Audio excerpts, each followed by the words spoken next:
Hello everybody, it's time for April favorites. Today I have quite a good selection of things, like I have been saying for a little bit on my channel.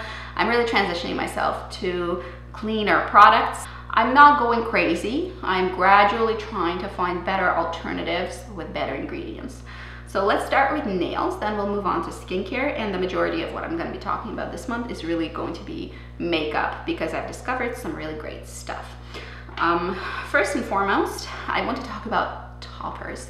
Toppers really had been name of the game for this month for me, and this kind of is a placeholder for toppers in general, but this is the one that I've used the most this month.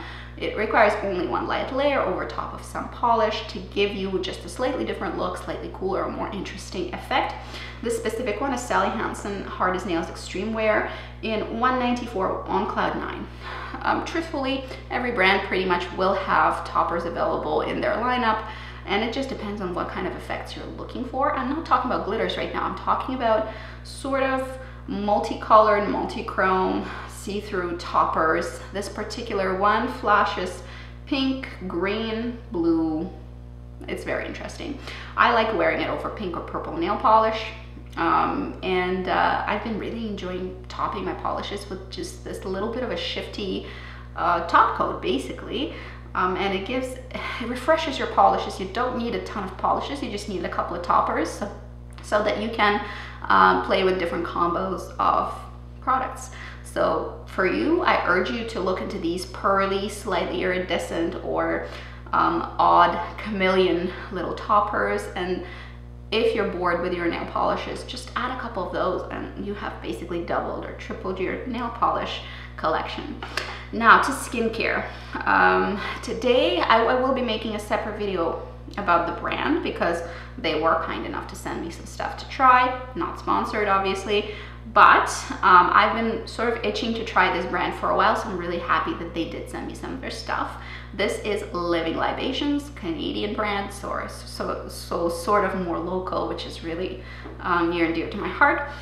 But I've just read so many good reviews that I was super excited to try out some products. They did send me this guy, and this is Seabuckthorn Best Skin Ever Cleanser Moisturizer.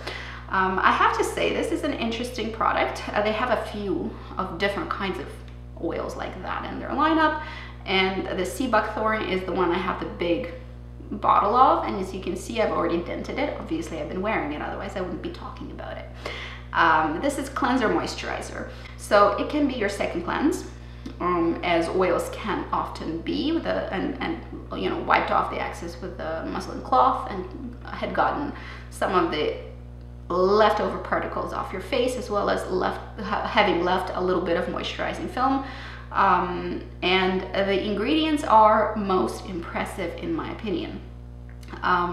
This can be a straight up moisturizer. I've mostly used it as a straight up moisturizer because I just prefer to leave these kinds of ingredients on my skin. I don't want to be wiping them off because they're, you know, they're essential oils and they're very, very good for you. I'll tell you what is in it. Again, multi-purposeness of it really appeals to me. As you can know, if you are watching my channel, you know I love multi-purpose products. So it says all organic ingredients, jojoba, coconut. Not everybody's going to be happy that coconut is number 2 here, but they have different oil blends without the coconut as well. So if coconut is a problem for you, they have options. This particular one has coconut, Seabuckthorn, tamanu, lavender. Can be irritating for some people as well, but in this formulation works perfect for my very sensitive dry skin. Grapefruit and vetiver also can be irritants, as can most essential oils, but I don't think they're in high enough concentration in particular here to cause a problem. At least they haven't for me at all.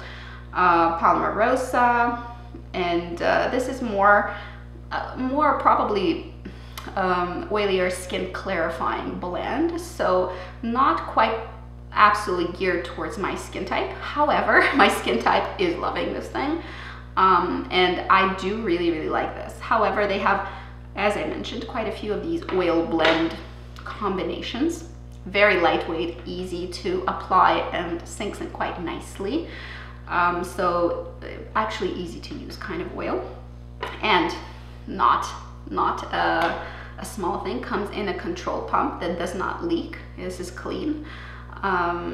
You can see the oil inside the pump is yellow, just like you see it in the bottle. But very, very good controllable pump. You can dispense however much you need. So I actually really like packaging. As you know, I am pro pump. Please, no drippers, droppers, give me a pump.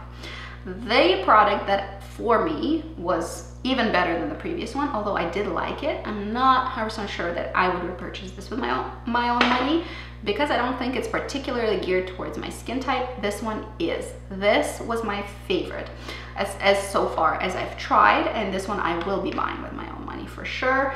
I've had 6 mils here, which is enough to try out for an oil for sure, and I still have some left in here, so I'm not even done with this thing.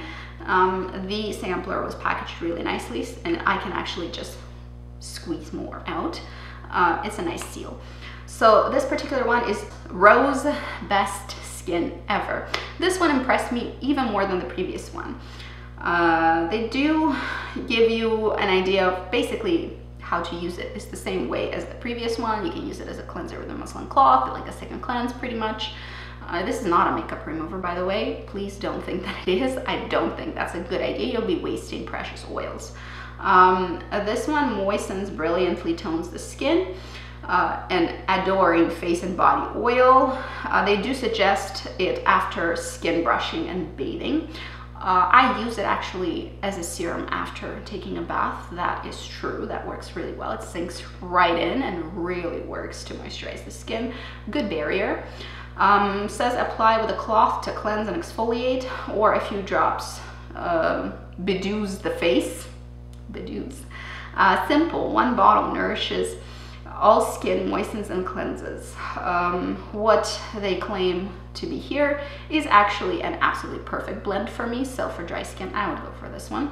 Jojoba, cocoa creme, Seabuckthorn, rose otto, lavender, ylang ylang, vetiver, grapefruit, palmarosa. Go Living Libations. This is a very, very good oil blend. I cannot find fault with the formulation, and I think it is just absolutely perfect for my skin, so I will be repurchasing this. Another thing I'll be buying with my own money once I run out. This was actually a really generous sample, but I think this is a real find for all skin types, and especially those of us who like lightweight moisturizers for under the makeup, but we still want a little bit of that dewiness, but you don't want the heavy weight of the oil-based primer. This is where another Rose product enters. You see that I like their Rose base ingredients, basically the best. The Seabuckthorn, I think, will work better for maybe combo to oilier skin. Their Rose line is really geared towards drier skin, at least that's what I see based on their ingredients. Rose Glow Creme says resilient velvet cheeks. This is a face cream. To me, this is a face, neck, and décolletage cream. It has a little bit of a gel consistency, and it's 100% beautifully natural. Why is it gel consistency? Because it's based on aloe vera, and that's what gives it its texture. I think it works beautifully as a primer. It's a fantastic moisturizer. It's super lightweight, therefore oilier skin types are going to be very happy with it, but it is very nourishing and very moisturizing on top of it. So a very, very nice blend of ingredients. Again, cannot fault the ingredients. I'm very impressed.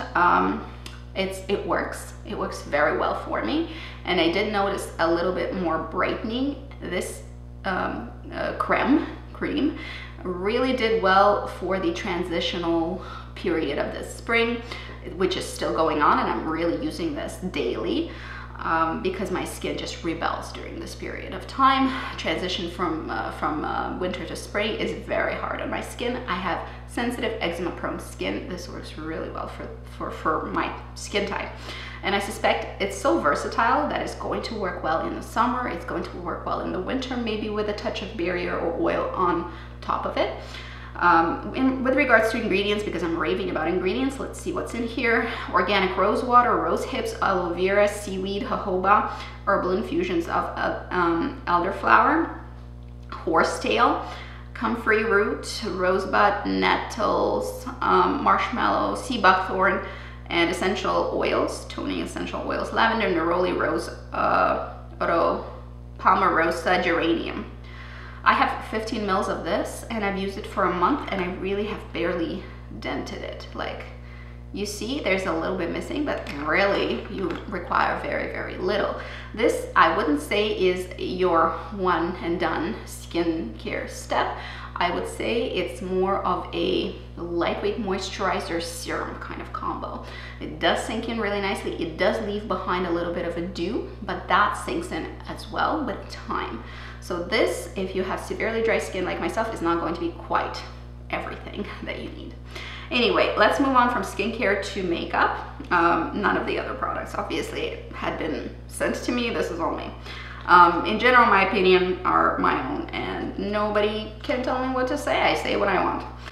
I've tried a bunch of Youngblood products and I've done a video sort of explaining which ones I think are really good, which ones I think are pretty good, and which ones were a fail for me. And here I'm gonna mention, not surprisingly, the stuff that it was amazing for me. I have 3 products here, 2 eyeshadow palettes and 1 contour palette. Eyeshadow palettes, I have Shanghai Nights, which is this guy over here. Very, very neutral, and I went for neutral because these are freaking 50 bucks a pop. So, and this is Vintage. Vintage and Shanghai Nights. So I figured I'm going to get the most use I can out of these buddies, and therefore I bought the neutral stuff that I wear every day. These are my color palettes. They do have different colorways, but for me, if I'm gonna pay 50 bucks, I wanna use the whole quad and often. So the textures of these, the blendability of these, the press of these, the ingredients, extremely clean, no kick up or very little kick up, apply and blend beautifully. They are the ideal mineral shadow in my opinion. These are pressed, easy to use, beautiful, fantastic textures, really long wearing, and you know, I do have very long days. My job requires for me to wear makeup for up to 24 hours. Well, it doesn't require me to wear makeup, but my shifts are 24 hours often. So I am absolutely recommending these. These are so far the best mineral clean eyeshadows that I have ever used. And in my opinion, they're comparable to Marc Jacobs formula of the mattes and satins. I'm not talking about the crazy glitters. Those are crumbly. Even Marc Jacobs is not infallible. But Youngblood did a good job formulating these guys, and I totally recommend you check them out if it is within your budget, because the quality is really there. The next one is going to be the pressed powders, and this is their contour palette, Youngblood contour palette. No mirror. The packaging is very nice and minimalistic. You know I love the kind of a look to products. So their line really appeals to my sort of minimalist aesthetic. These pressed powders are great.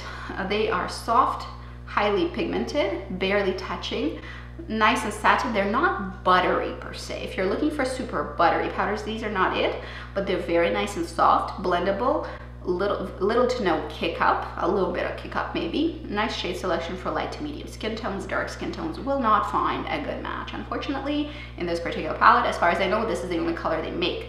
So quite disappointed in the color range, but it tends to be, unfortunately, the story with more natural brands. They do not have extensive colorways. And darker skin tones often, unfortunately, get left behind, which is, I think, what happened here. I don't think this will cater to all skin tones, but if you're light to medium and you're looking for a contour palette, this is better in my mind than Kat Von D Shade and Light. These are blendable, long wearing, beautifully clean. Again, we're talking about quality, clean products. Expensive though. However, they're replaceable pans. You can definitely pop them out and replace them. So to me, this is worth it, and the quality is really, really, really good. So totally recommend that guy. However, pricey, so beware. Another item that I will recommend is this guy that looks like a little clutch. It's meant to. This is Pinup Girl Amazonian Clay 12-Hour Blush Palette. Really, this is meant to represent the Tarte's blushes in general, which I think are really, really good quality blushes, regardless of what's going on with Tarte's social media frenzy and people on giving Tarte their blessing. I think the products are still good. There's lots of social warfare going on with Tarte right now, but fact remains fact. Their products are good, and I can't lie about that. I'm going to tell you that they're good. They're good. This guy is super blendable, nice and soft, very good color selection for me, but they have a variety of colors, and I think they're within their range. You will be pressed not to find a good color for yourself. These are really good. Amazonian Clay are fairly clean blushes, very long wearing. I can attest to that. And just generally a really nice product. So Tarte blushes in general I recommend, and nicely packaged. I don't love the packaging, obviously, you know, this is not my thing, but I'm sure it would appeal to a lot of people, and they do package them in different a variety of different packagings. And I would recommend that you buy one of the palettes, because I do think it's a better value for money. However, there's some speculation. This is fairly old, so this is original formula of Tarte blushes. There's some speculation that palettes do not contain actual original formula anymore. I can't attest to that, but I do like the original blushes, and I do have this palette, which is, I think, the same formula. Let me know down below if you have different information about it. I do want to mention a product that is a packaging fail, but a fantastic product consistency. This is Colorevolution, and it is called Concealer and Eyeshadow Base, Mineral Base, Paraben-Free, Color Fair. They do not have a great color selection. This is a brightener, under eye brightener, moussey consistency, really pigmented, very nice, spreadable, easy to use, doesn't grease very much.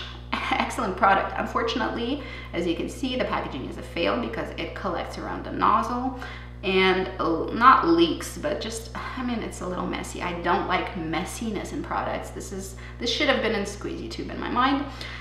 In terms of ingredients, we have ingredients that will not appeal to everybody. First of all, they have liquid paraffin, petrolatum. If you hate petrolatum in your products, that's not going to be for you. Ozokerite wax, beeswax. Again, if you're vegan, beeswax is not going to be an acceptable ingredient.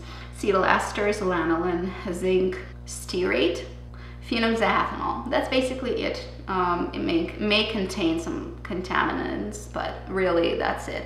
I love a short ingredient list. I do not find anything objectionable in this ingredient list, and I do find that the product works very well. Again, like with any ingredients, certain ingredients might not work well for you, but for me, this is actually really good. Very clean, relatively clean at least. Very minimal in terms of its ingredient deck. Product, therefore I give it a thumbs up. However, I hope they repackage, because this is a really crappy packaging. The last product, basically the second product apart from the nail polish, which is really difficult to get clean, is Yves Saint Laurent mascara. This is called Mascara Vinyl Couture, and mine is in the color 3. This is emerald green gel mascara. This is a very interesting consistency if you're into mascara. Has this kind of a applicator. I like the applicator. The applicator is really actually very functional, and it is a nice gel consistency. Emerald looking beautiful dark mascara. It's dark enough to create some definition and emphasis on the lashes, which I like, and green enough, bright enough to still give your lashes a very definite green tint, which I like. It's quite lengthening. You can build a bit of volume with it. It does build onto itself. It's a really interesting gel consistency. I'm pretty sure it's hard to compare to any other mascara, because this is quite a unique formulation. I enjoy it. I think it's really nice, but it does stain if you try to remove it. Therefore, I do recommend that you try to remove it with perhaps not a makeup remover, because in that case it just goes all over and stains like a mofo. But I do recommend that you try to remove it with a foaming cleanser. That actually works, and that way I find minimal to no staining. If staining is a problem for you, this is not for you. This guy does have significant impressive wear. It doesn't flake, it doesn't smudge, it stays very nicely, at least on me it does. And upon removal, you do run into the problem of staining, which tells me that it is a very long wearing product. So it is definitely workable, but you need to work with it. So this is, again, not a perfect, these are not sort of absolutely perfect for me because packaging and because this one requires special treatment. But I still do like it a lot. I probably won't repurchase, but I do enjoy the effect it gives. So if you're into color mascara, I think this is, you could do much worse than this formulation. This is really, really cool formulation, pretty long wearing as well. So let me know if you've worn any of these and if you've tried any of these before. Now, if you're a fiend of natural makeup, have you tried Living Libations? I would like to hear what you say about them. I was quite impressed and will be purchasing for sure with my own money. Otherwise, cleaner makeup is really fun. I've had pretty decent luck finding excellent ingredients that are pretty clean, satisfactory to my taste, and work really well. So it is possible. It is a bit more work to find clean ingredients outside of conventional beauty, something a little bit more green, something a little bit more organic, but it is possible. And so far, as you can see, a lot of my favorites this month were really clean because that's what I've been focusing on, and definitely had some really great hits. So I do recommend you try out some of these guys because for me, they worked extremely, extremely well. I will continue looking into more natural options and seeing what is out there with regards to more natural makeup and skincare. Let me know if you have any favorites of clean, organic, natural, etc., etc. I'd be curious to know. That's it for today. See you guys later. Have a good day. Bye bye.